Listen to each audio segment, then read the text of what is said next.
IPL mega వేలంలో ఆ యువ ఆటగాడికి కనీసం ₹1,00,00,000 కూడా రావని ఫ్రెండ్స్ ఎగతాళి చేశాడు. కానీ వేలంలో 3.8 కోట్లు దక్కించుకున్నాడు. ఐపీఎల్లో తన ఫస్ట్ సెంచరీ బాధేశాడు. టాక్ ఆఫ్ ది ఐపీఎల్ గా నిలిచిన ఆ కుర్రాడు ఎవరు? ఆ సక్సెస్ స్టోరీ ఏంటో చూద్దాం. ప్రియాంష్ ఆర్య ఇప్పుడు టాక్ ఆఫ్ ది ఐపీఎల్ 2025గా మారాడు. చెన్నై సూపర్ కింగ్స్ లో ఈ పంజాబ్ కింగ్స్ యంగ్ ఓపెనర్ బాదిన సెంచరీ అలాంటిది మరి. ఈ సీజన్ తోనే ఐపీఎల్ లో అదరగొట్టిన 24 ఏళ్ల ప్రియాంష్ హిట్టింగ్ తో దూసుకెళ్తున్నాడు.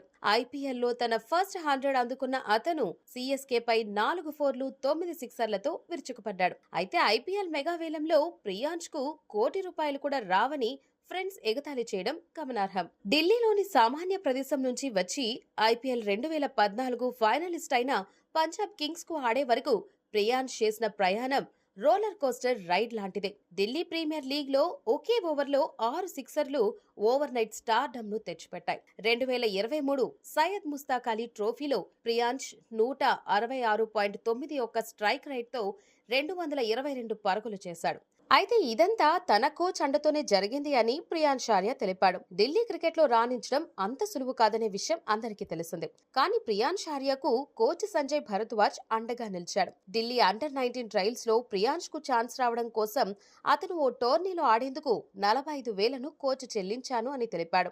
కోచ్ హిందుస్థాన్ టైమ్స్ కి ఇచ్చిన ఇంటర్వ్యూలో మాట్లాడుతూ ఓ టోర్నీలో అతను మ్యాచ్ ఆఫ్ ది సిరీస్ గా నిలిస్తే అండర్-19 సెలెక్టర్ గురుచరణ్ సింగ్ ను రిక్వెస్ట్ చేయాలని అనుకున్నా. ప్లేయర్ ఆఫ్ ది సిరీస్ అవుతాడని నమ్మకంతో ప్రియాంష్ టోర్నమెంట్లో ఆడాలని కోరుకున్నా. దేవుడి దయ వల్ల అంతా బాగా జరిగింది. Priyansh player of the series గా నిలిచాడని భరద్వాజ్ తెలిపాడు.